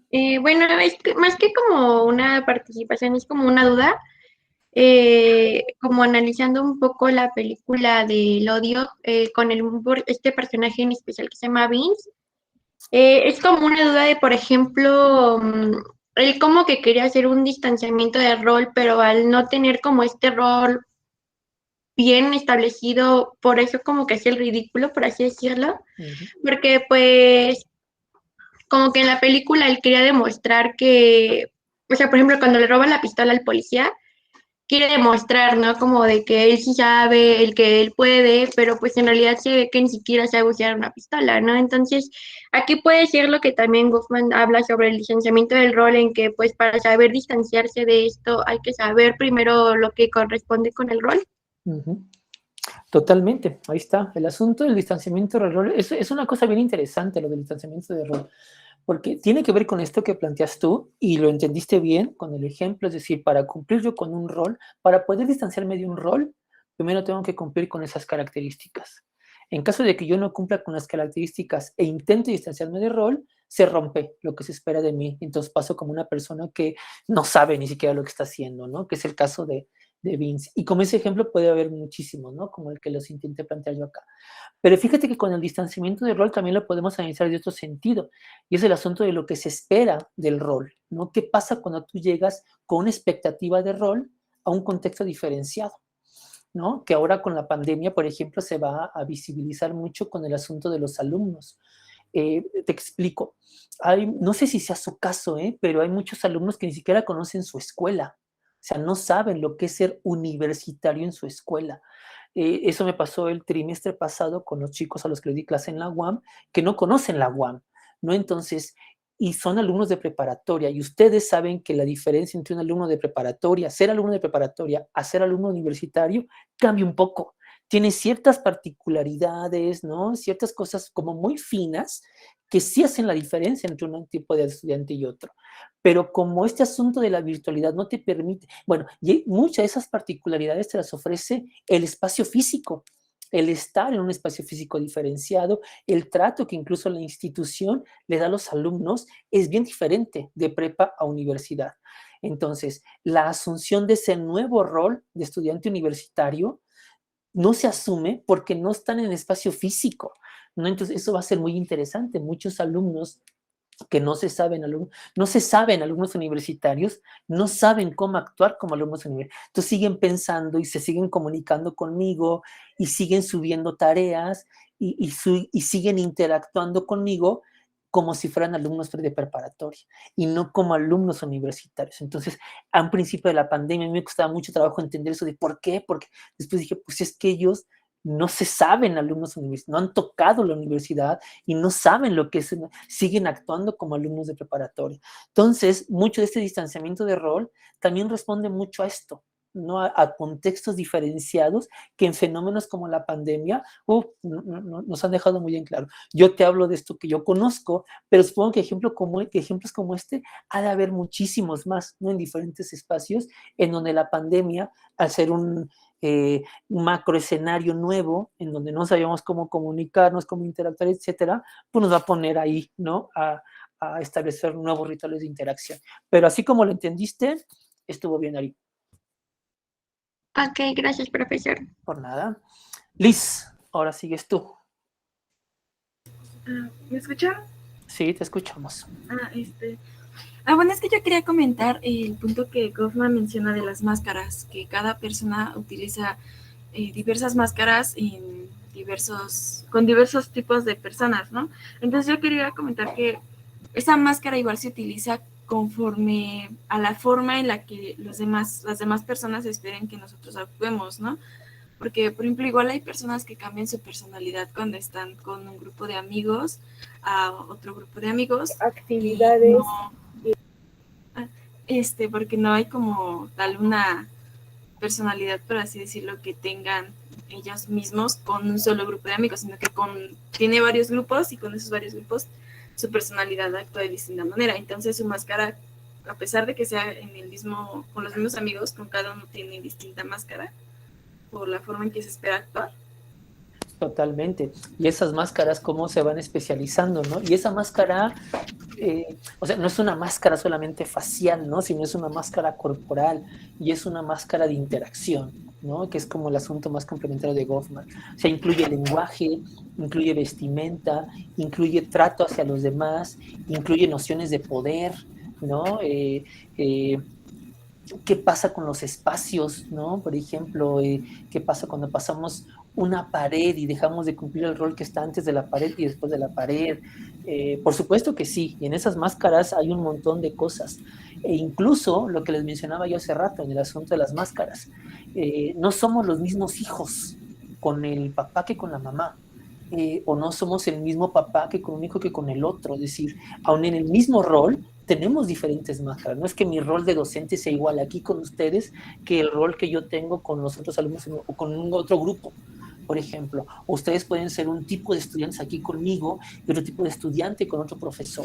Si ante el mismo rol, esa máscara también varía. Y varía su lenguaje, varía su forma de expresarse, varía su forma de comunicarse conmigo. Y lo que está detrás de eso, ¿no? La forma de comunicar cosas no solamente es el asunto de la oralidad, sino toda la expresión que ponemos detrás de eso, ¿no? No sé si con eso complemente más tu visión, Liz. Sí, de hecho era lo que tenía en reflexión. Y igual como menciona Goffman, como que el comportamiento corporal es muy importante, porque si estás en un contexto y tienes una cara pues distinta a lo que quieres expresar, como que esa actuación se rompe. Entonces al final el punto es como que crear una actuación pues completa, ¿no? Con el cuerpo corporal y con la situación, con el marco en el que estás y con la expresión que estás haciendo. Los lingüistas y los antropólogos culturales opinan que el gran porcentaje de la comunicación humana no se basa en la oralidad, sino en la kinésica, ¿no? En la expresión corporal. Y cosa que pues acá nos queda totalmente clara, ¿no? Nosotros podemos interpretar lo que otra persona nos está comunicando más allá de lo que nos dice con la palabra. Por eso dice Goffman, uno puede identificar cuando alguien está mintiendo, por ejemplo, ¿no? Por su expresión corporal, más allá de lo que nos está diciendo, la expresión corporal o bien reafirma o niega, ¿no? Lo que la persona está diciendo. De ahí que sean estas ondas que ahí ustedes tendrán su punto de vista sobre si las mujeres tienen más feeling para identificar cuando alguien está mintiendo o no. Hay explicaciones culturales que afirman que realmente la cultura posibilita más a una mujer, ¿no? Por su contacto con este espacio de los sentimientos y de las sensaciones, que el mismo patriarcado a los hombres nos va coartando, ¿no? De forma tal que no nos permite tener como mucha expresión y expresar nuestras emociones y sentimientos, de forma tal que cuando alguien tiene que interpretar a alguien más, ¿no? Hacer este escaneo y ver cómo se comporta otra persona, no tenemos las herramientas para poder hacerlo. Si será cierto o no, el punto es cómo hay estos mecanismos para poder hacerlo, ¿no? Independientemente del género. Y eso significa también el asunto de las máscaras, ¿no? Poder interpretarlas, porque al final de cuentas lo que la máscara tiene detrás es un asunto de expresión e intentar que el otro interprete lo que queremos dar a entender con esa expresión, ¿no? Lo que nos pone acá en el chat Edwin, ¿no? El asunto de cómo nosotros intentamos expresar algo, ¿no? A través de las máscaras. Es como las 3 máscaras para los japoneses, ¿no? Que no es gratuito que se ponga como el símbolo de la dramatización, ¿no? De la teatralización. Una máscara, eso quiere decir que cada máscara, cada rol es solo la manifestación de cada parte diferente que conforma nuestro self. Yo te puedo responder que sí, salvo lo que te diga Edwin. Una máscara es una forma en la que nosotros intentamos mostrar hacia las otras personas, siempre y cuando la otra persona tenga las herramientas para poder interpretarla, ¿no? Porque de nada sirve tener la intención de comunicar algo si la otra persona no tiene la capacidad de poder interpretarla, ¿no? El levantar unas cejas, por ejemplo, en algunas culturas querrá decir una cosa, en algunas culturas querrá decir otra. Lo que les platicaba alguna vez acá y que viene en la lectura, me parece que de Goffman o de Galindo, no recuerdo, el asunto del eructo en una mesa, que en ciertos espacios está como súper mal visto, o si estoy con mis amigos, al contrario, es como súper aplaudido, ¿no? Porque pues hacemos competencias de ver quién dice su nombre completo en un eructo. Hay otras culturas en las que el eructo es una muestra de deferencia hacia la persona que cocinó y decirle, estuvo exquisito, ahí te va mi demostración y bolas, ¿no? Le suelta uno el mejor de sus eructos. En fin, ¿no? Es decir, es toda una interpretación y ahí tiene que hacer uno gala, ¿no? De todo el arsenal que nos puede presentar un marco como el de el interaccionismo simbólico. Bueno, gracias, Liz. Déjenme ahora paso con la siguiente persona que levantó la mano por acá, que es Rebeca. ¿Sí se escucha? Sí. Ok. Bueno, a mí me gustaría como redundar un poquito en este concepto que igual se ve en la lectura, que es acerca de este carácter moral. Bueno, es que yo lo relacioné porque me encontraba viendo la película de El crimen del padre Amaro y se me hizo interesante como esta idea de cuando ya se tiene como este concepto de un rol bien definido, en este caso del padre, del cura, del sacerdote, que se espera como cierta conducta de él y de igual forma él espera cierta conducta como de la feligresía. Pero yo pensaba como esta idea de cuando ellos ya dominan el rol, entre ellos, entre los mismos curas, tienen cierto comportamiento, cierta forma de hablar, que no muestran ante la feligresía, pero sin embargo, a pesar de que la feligresía sabe que ellos rompen con ese rol, que no lo están siguiendo, lo que podríamos decir este distanciamiento, a pesar de eso siguen teniendo como esa actitud reverencial ante ellos, y como al final esta estructura queda, pues sí queda como, no sé, como en cierto caos, como un poco rota, porque el distanciarte demasiado como de este rol, yo siento, bueno, no sé si esté mal planteada la idea o si esté como muy perdida, pero el distanciamiento muy grande de este rol puede crear como ciertos factores irreversibles, ¿no? Como el caso de la chica, ¿no? Que al final de cuentas muere y toda la comunidad pues queda herida, ¿no? De cierto modo, queda resentida y cómo empieza a haber como este tipo de conflictos, ¿no? Bueno, yo lo asimilo como un distanciamiento tan inmenso del rol, o sea, va a entrar dentro de lo normal siempre y cuando no sea un distanciamiento tan profundo, por decirlo así. Y bueno, otra cosa, profesor, es que no sé, me crea un poco de conflicto cuando hablamos de la interacción, donde la interacción es esto cara a cara, físicamente, en un momento presencial. No sé, me causa un poco de conflicto pensar que en estos momentos no hay interacción. Más bien yo diría que la interacción está siendo transformada, ¿no? Por ejemplo, tal vez no estamos teniendo una interacción cara a cara, o sea, física, no estamos viendo como nuestros gestos, etcétera, pero sin embargo, probablemente bueno, no sé si ocurra con lo que usted lee de lo que escribimos, a lo mejor en este caso del video, se puede dar como un pequeño destello, como una pequeña lucecita de más o menos el rol que determinaría como a cada alumno, ¿no? Esa particularidad. Pero si realmente se vería rota esta interacción o podemos decir que está habiendo un cambio, una evolución en ella a partir de la situación que vivimos. Planteas dos temotas acá sobre la mesa, Rebeca.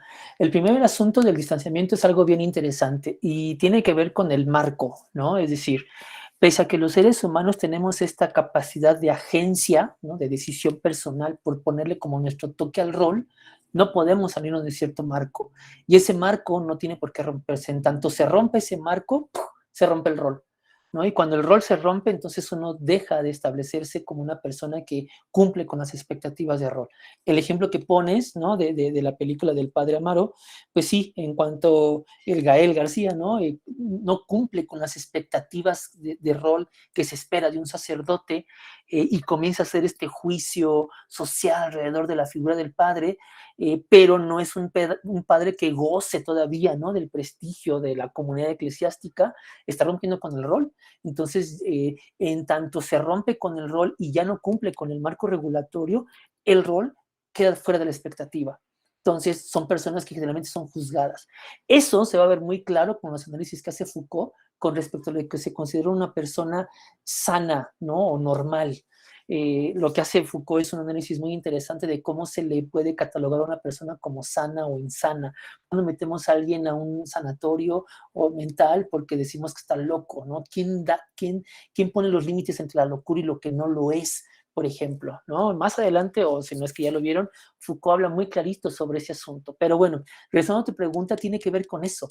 La expectativa de rol, pese a que tenemos una agencia que nos permite cierta libertad para poner nuestro rol, no podemos pasar los marcos regulatorios, dice Goffman. Esos marcos que establecen hasta dónde tenemos la libertad de actuar.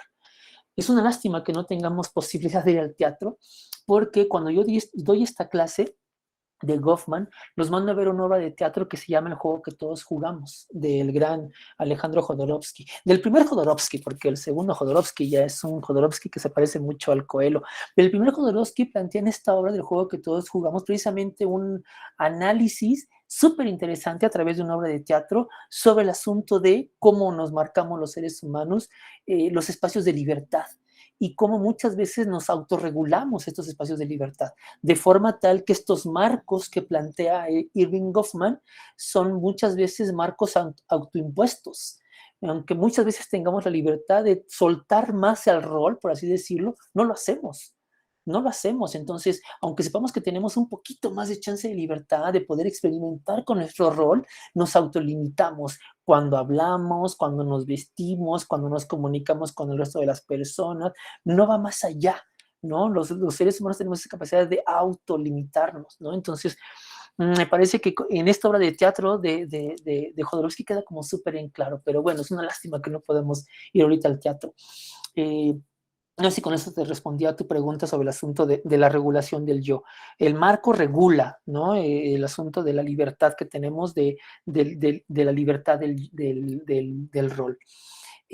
Por otra parte, el asunto de si ahorita con esta nueva normalidad la interacción ha quedado como muy rota, pues ha variado mucho y creo que también depende mucho del contexto y depende mucho de la clase y depende mucho de cómo el profesor interactúe con los alumnos.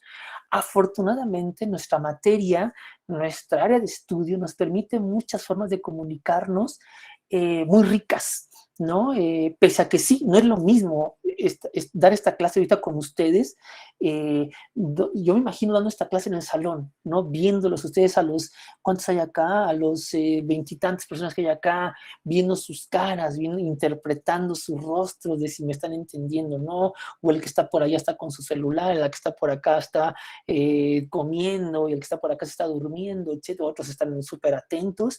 Ese escenario tan rico, pues acá con la virtualidad pues se rompe. Pero eso no quiere decir que no hay una interacción con ustedes.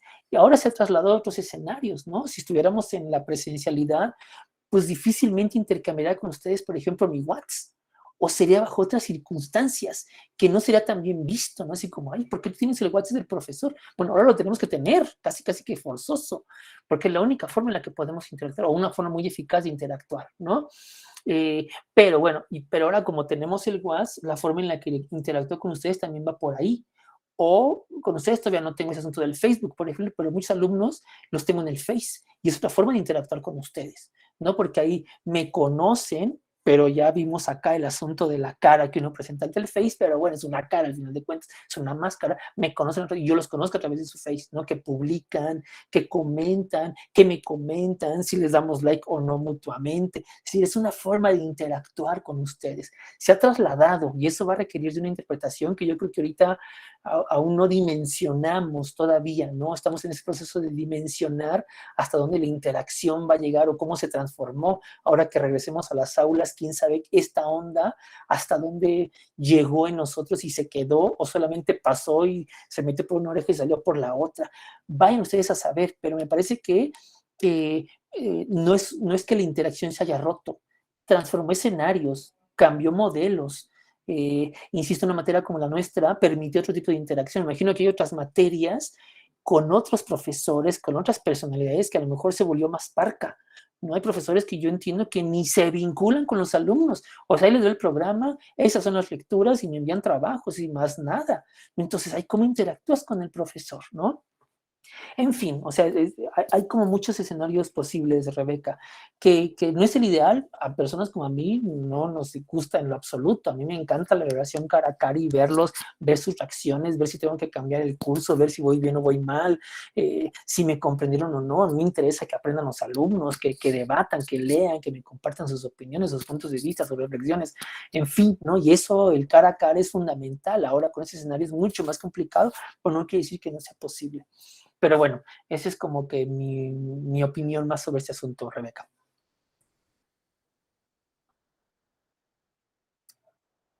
Bueno. Sí, profesor, gracias. Siento que da para mucho la lectura, pero pues nada más como esas dos acotaciones que me hicieron más ruidillo. Vale, perfecto. Pues aprovecho tu comentario y a espera de que a lo mejor alguien más quiera participar. Si no, les adelanto lo que les mostré, les puse como actividad esta semana. No sé si ya lo vieron. Ya subí a la plataforma la actividad esta semana.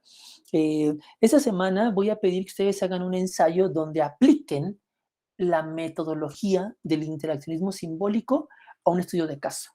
Y aquí hay varios que me propusieron cosas, ¿no? Por ejemplo, lo que me propone Rebeca es un análisis muy interesante, ¿no? Cómo la interacción ahora, ¿no? La interacción académica, por así decirlo, en un salón de clases en la virtualidad, cómo se ha transformado con el asunto de la virtualidad al cara a cara, en un salón de clases presencial. ¿Ha cambiado? ¿No va a cambiar? Ahí el interactivismo simbólico tiene mucho que decir al respecto. Otras personas, por ejemplo, estaba viendo en la mañana el video de, déjenme, me acuerdo de quién, que propone el asunto de la moda, ¿no? ¿Quién era quien propone ese asunto? Ahorita me acuerdo. Creo que era Daniela, pero no me acuerdo bien porque vi muchas veces esta mañana. Pero ella me propone el asunto de la moda, ¿no? La moda en sí misma. Profesor, perdón Dime. que lo interrumpa, pero sí, justamente yo quería analizar ese tema de la moda y la interacción, porque creo que es muy importante. No, es un tema, Eh, tócala. Sí, como por ejemplo, no es lo mismo que tú vayas en chanclas y en traje de baño a una boda o a una iglesia. Y bueno, si bien no recibes una sanción de una autoridad, sí los demás te rechazan, ¿no? Y todos tratan por mantener ese orden de es que esta persona se está saliendo del marco, mejor vamos a ignorarlo o vamos a ridiculizar su situación, pero con el fin de mantener cierto orden, ¿no? Totalmente, totalmente. Y cómo cambia de un espacio a otro. Incluso una pared puede marcar una diferencia entre cómo te vistes y cómo no, ¿no? Cosa que analiza Simmel de manera bien interesante en un ensayo que se llama Puertas y Ventanas.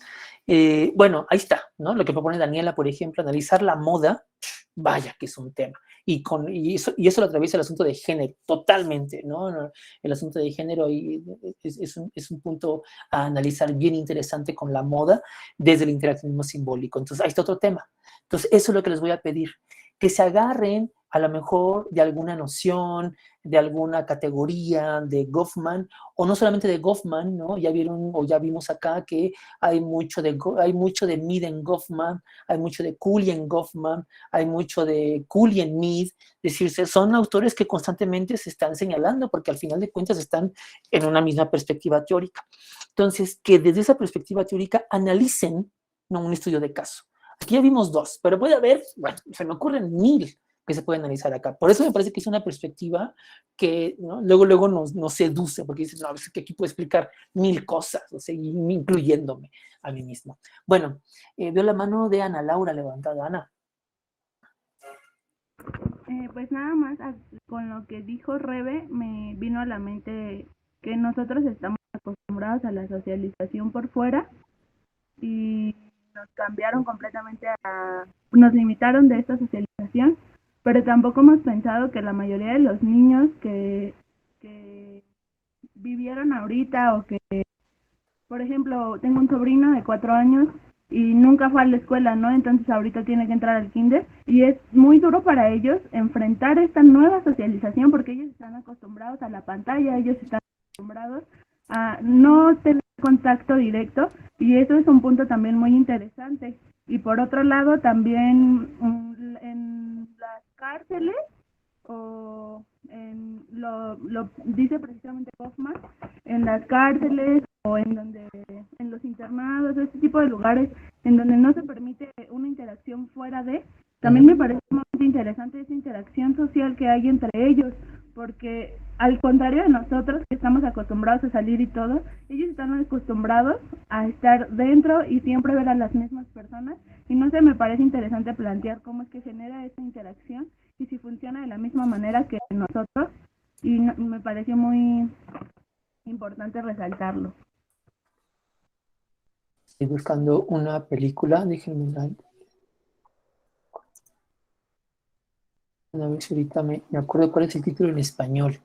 Hay una película muy buena que es sobre cárceles, sobre cómo hay personas que fueron encarcelados de muy jóvenes, ¿no? A los 15 años y con penas muy largas, salen a los 60, 70 años, y son personas que no se adaptan, ¿no? a la vida en libertad, de forma tal que no pueden ir a mear si no les dicen que ya pueden ir a mear. O sea, literal, ¿no? Las instituciones totales te enseñan cómo vivir, literal, ¿no? Y cuando te adaptas a un contexto en el que tienes como cierta libertad y es imposible. Ay, no me acuerdo. Sueño de fuga se llama la película. Sueño de fuga. Si tienen chance de verla, véanla. Es una súper película que habla sobre esto. Bueno, ¿qué te quería comentar? ¿Se puede decir que cada máscara mostramos una serie de características de nuestra personalidad? Totalmente, ¿no? Las máscaras, al final de cuentas, son eso, Mar. Una parte de nuestra personalidad, a veces combinadas, y depende del contexto también, y depende del sentido que le demos a la máscara, ¿no? Porque depende de las circunstancias, también podemos cambiar un poco nuestras máscaras, ¿no? Es decir, ante ciertas personas mostramos diferentes máscaras. Hay veces que con nuestros amigos, si estamos en presencia de alguien importante, mostramos cierta máscara, ¿no? ¿Verdad? Y en cuanto esa persona se va, ya somos otras personas, ante las mismas personas, o sea, las máscaras son intercambiables completamente. Déjame regresar un poquito a los comentarios que nos ponía acá sobre la mesa Ana Laura. Indudablemente el asunto del regreso a clases no solamente es complicado por el regreso a clases en sí mismo, o sea, por el bicho y la posibilidad del contagio, sino por esto, el asunto socioemocional que se encuentra detrás del regreso a clases. Bien mencionas tú que hay niños que jamás se han parado en un salón de clases, y si de por sí para los niños es difícil desprenderse, ¿no? De los papás, sobre todo los que entran por primera vez al kinder, tal vez por primera vez a primaria, tal vez, ¿no? Ahora con este asunto de la pandemia, pues bueno, eso se multiplica, ¿no? Y se multiplicó, y no solamente por la complicación que significa despegarse del papá y la mamá, ¿no? Que pasan todos los niños, o que pasamos todos cuando vamos por primera vez a una institución como la educativa, sino por todas las emociones que se vivieron con la pandemia, que están viviendo con la pandemia, ¿no? Entonces, eso lo va a ser tremendamente complicado. Y no solamente esa edad, que yo sé que es muy complicada porque están muy chiquitos, pues, ¿no? Pero a cualquier edad, o sea, los chicos desde secundaria, de prepa y de universidad, estoy seguro que este regreso a clases va a ser un asunto complicado, incluso para nosotros como docentes también, ¿no? O sea, no es un asunto así como de, ya vamos a regresar, o sea, tiene sus pasitos ahí complicados, y este regreso va a ser un asunto que va a traer consigo toda una serie de problemáticas. Ahí los psicólogos sociales y los psicólogos van a tener mucha labor que decir. Bueno, esa era una cosa que te quería mencionar. Se me fue la otra que te quería también mencionar sobre lo que te mencioné. De las instituciones totales, ¿no? Sí, me parece que también el estudio que se hacen sobre los institutos psiquiátricos, sobre los reformatorios, sobre las cárceles, hablan mucho sobre este asunto, ¿no? De las interacciones que se dan entre las personas allá adentro, los que no gozan de la libertad de la interacción, donde los roles están cortados, por ejemplo, ¿no? Ahí cumples un solo rol, ¿no? Pero también, pese a eso, hay diferencia de roles, ¿no? Los malos más malos, por ejemplo. Me acuerdo que, no me acuerdo quién de ustedes, ¿no? En su video me decía que Rodrigo, no era Rodrigo quien me decía eso, que me decía que hay lugares en los que uno tiene que aparentar cara de malo, ¿no? Porque vivo en un contexto complicado, entonces tengo que poner, aunque yo sea una alma de Dios y en mi casa soy una persona súper tranquilo, ¿no? Acá me gusta escuchar mi música y acá, pero salgo a la calle y tengo que poner mi cara de malo por el contexto en el que estoy, ¿no? Entonces, bueno, o sea, eso nos habla precisamente del asunto de las máscaras. Pero bueno, déjenme regresar un poquito al asunto de las tareas, de la actividad que les estoy pidiendo hoy. Para eso les puse un par de artículos en donde son artículos en los que usan la metodología del interaccionismo simbólico para poder analizar cosas como, por ejemplo, movimientos sociales, ¿no? Procesos como movimientos sociales o fenómenos como las expresidiarias, Son dos artículos bien interesantes que me parece que pueden darnos mucha luz sobre lo que les estoy pidiendo acá, ¿no? Que elijan, así como eligieron los movimientos sociales o analizar a las expresidiarias, pueden analizar, ¿no?, algún estudio de caso. Y les puse un video ahí también sobre cómo piensan las poblaciones indígenas alrededor de cómo se está explotando los recursos naturales en sus comunidades. Y eso nos puede dar como mucho pie para pensar en cómo la diferenciación de estilos de vida, de estigmatización, puede servirnos para poder hacer un estudio de caso, ¿no? Analizar algunos fenómenos sociales.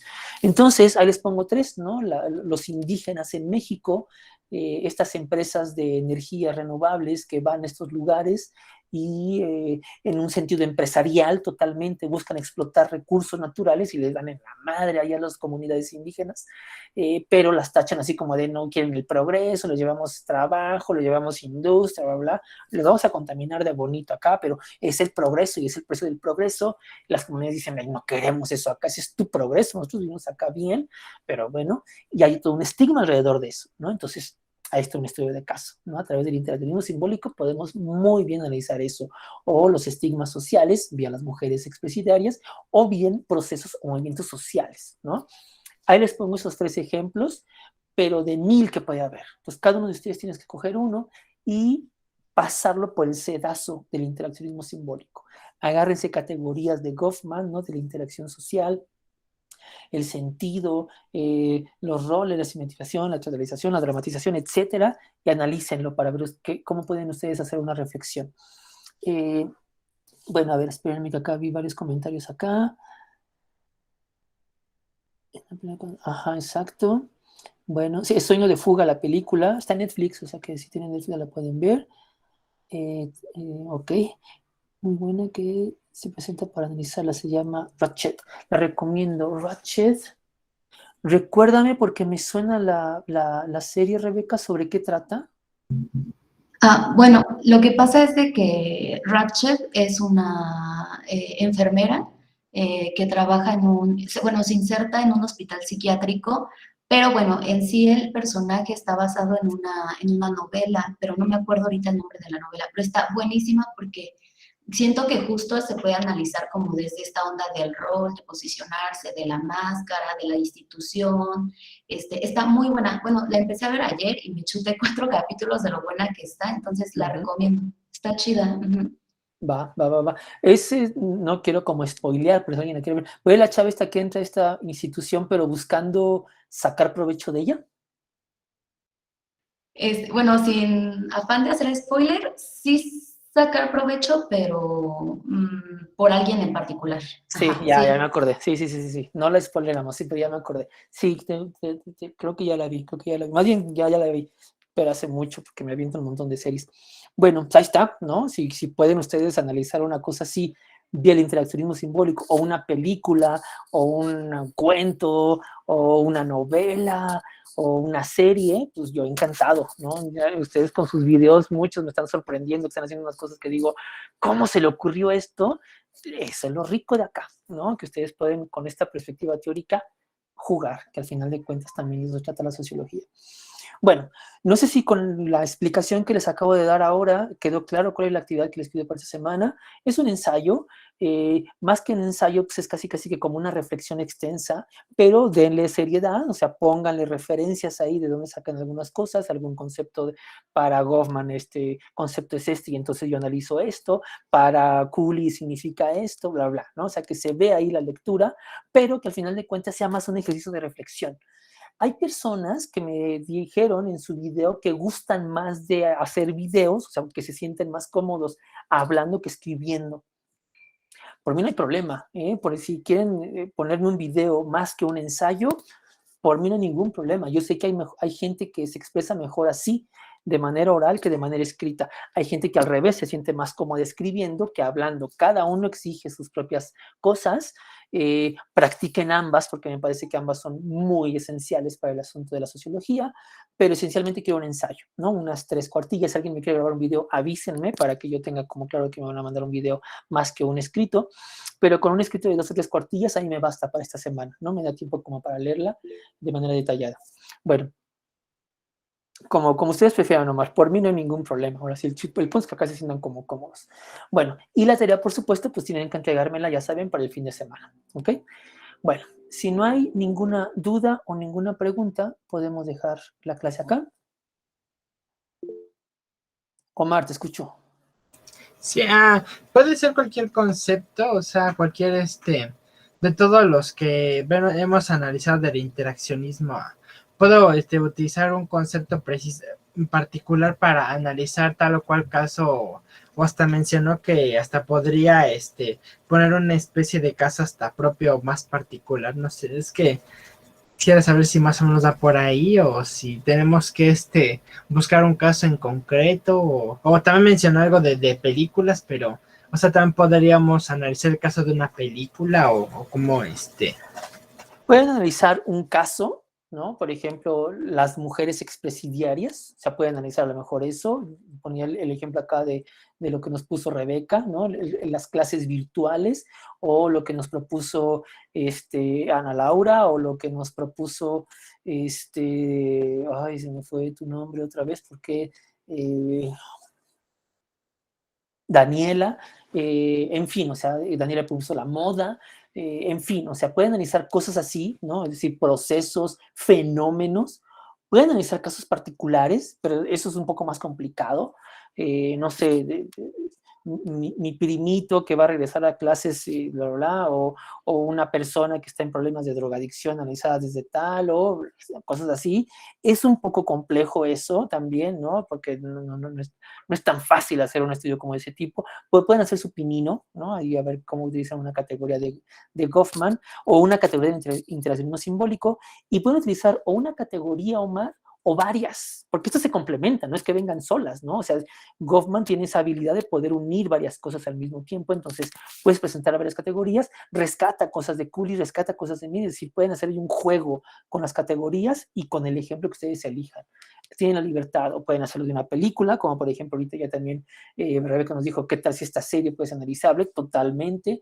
Hay varias que se me ocurren, como les puse en la vez pasada, a mí se me ocurrieron como 20 películas para poder analizarlas desde esta perspectiva. Ahí ustedes tienen la libertad de poder hacerlo, ¿va? Preséntenme nada más algo a nivel universitario. Sí, profesor, creo que ya quedó más claro. Gracias. Perfecto. Si no, y ya para cerrar la clase, ya saben que cualquier duda, cualquier pregunta, yo estoy ahí disponible a horas decentes en el WhatsApp para cualquier duda, cualquier pregunta, o el miércoles me conecto un ratito por acá, por si tienen alguna duda en ese momento, la platicamos y la aclaramos con mucho gusto. Bueno, si no hay más nada, pues lo dejamos acá, chéquense su tareita, y nos vemos la próxima semana por acá. Tengan una bonita semana. Bueno, nos vemos el miércoles, no me despido. Nos vemos el próximo miércoles. Tengan un bonito día, nos vemos, cuídense, bye. Sí, nos vemos. Cuídense. Hasta luego. Gracias. Hasta luego. Cuídense todos.